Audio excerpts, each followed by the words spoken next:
The Premier League pay-per-view model is being scrapped. Hey guys, it's Fletch here bringing you another Fletch Talks video, and this video is concerning the Premier League pay-per-view model being scrapped at least until the new year. Yes, finally, the Premier League clubs, Sky, BT and whoever else is involved have finally come to their senses and have decided to scrap the pay-per-view model, the model that has been in effect for the past month or so and has seen a number of games available only to viewers for the price of £14.95. The initiative hit a lot of backlash from fans and pundits alike when it was first introduced, with everything going on in the world currently, COVID-19 and barely any job being entirely secure and stable right now. Having to pay extra to watch a sport that we love despite already paying for the original Sky and BT packages just seemed completely greedy and disgraceful from everybody involved. Especially seeing as though all games were given out for free to watch since the Premier League's resumption to conclude last season. So, who is involved? Well, obviously the Premier League are, for a start, the overseers of the entire operation, and they would of course been in contact and talks with both BT Sport and Sky about their platforms, and of course all 20 Premier League clubs were reported to have been involved in its formation, although it has to be said that apparently Leicester City were the only club that were against pay-per-view in the first place, and if true, fair play to them. They keep their unofficial title of being the People's Club, a club that you can't help but have a soft spot and a fondness for, because they are a club that always seems to put fans first, but I digress. And going back to them people who all were involved, well, they all turned on each other, pointing the finger at each other as to who was to blame for the formation of this as soon as this system, in my opinion, failed to hit what they thought it would. I believe they thought that they would rake in a lot more money and therefore, as a result, a lot more viewers than what they actually did. They still got money, for sure, but not as much as probably what they were expecting or hoping for. And as soon as reports began coming out about this low viewing figures, they all started pointing the finger at each other, claiming they didn't want this to happen anyway, and it was that someone else's fault. It was bad enough with the pandemic going on that they would exploit fans by introducing this in the first place. Made even worse by the fact that with various rules and restrictions, it's not like the game would be on at your local pub. It's not like you can go to a friend's house with a group of your mates to watch the game. You just can't do it.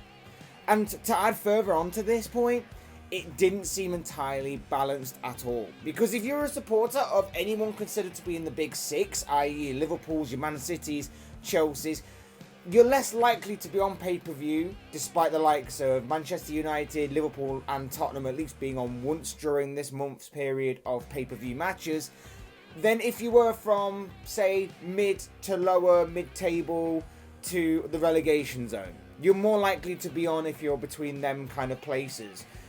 Take West Brom, for example. They were on pay-per-view 4 times during this month. That's every single week since pay-per-view's introduction.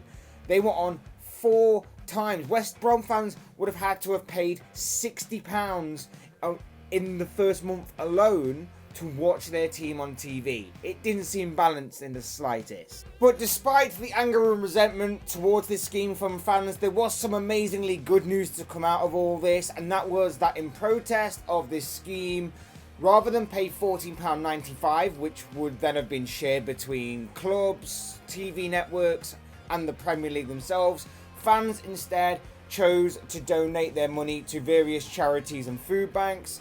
I know that Newcastle supporters were applauded for their efforts when they were the first team to be on pay-per-view for their game against Manchester United. Liverpool fans did it the week after, and I'm sure a lot of other fans have done it as well. So fair play to everybody involved there. So all this eventually comes to a head, and it's decided that this scheme is to be scrapped and that all games will be free, or as free as it can be, to watch to those who have the usual network services, BT Sport, Sky, etc. The new year though, that is when this will all be reviewed again, and then I assume they will see where things lie, how the current global situation is, and how England as a country is dealing with it, and then they'll take things from there. The league released a statement regarding the U-turn on this, and they basically read that working with our broadcast partners and with the support of clubs, all matches will be shown via existing Sky Sports, BT Sport, Amazon and BBC services. They also went on to say that the agreement will be reviewed in the new year following consultation with clubs, broadcast partners and in line with any decisions made by the government regarding the return of spectators to stadiums. And look, this needed to happen. This definitely needed to happen. The fact that the pay-per-view model was introduced and came into fruition in the first place was an absolute joke and a huge opportunity missed by everyone involved at uniting fans and football and clubs as a whole. And look, we aren't saying that football should be free. We're saying that football should be affordable. And again, given the current global situation, £14.95 to watch one game of football isn't helping fans or supporters financially or giving them something to take their mind off the current pandemic. And not even that, but around the world in other countries, they get unlimited sport for a month. Some for even half the price of one game being shown in this country.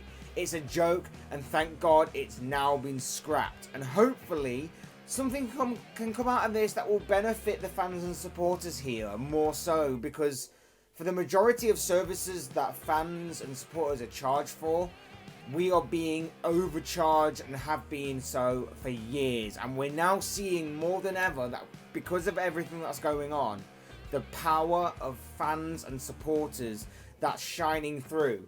And maybe it's time we use that more. But of course, this is just one man's thoughts and one man's opinions on this particular topic. I want to know what you guys think. What do you make of the scrapping of the pay-per-view system? What did you think of it in the first place? How would you modify it going forward? What do you think they'll come up with in the new year? That kind of thing. I'd love to know your thoughts, comments and opinions down in the comment section below.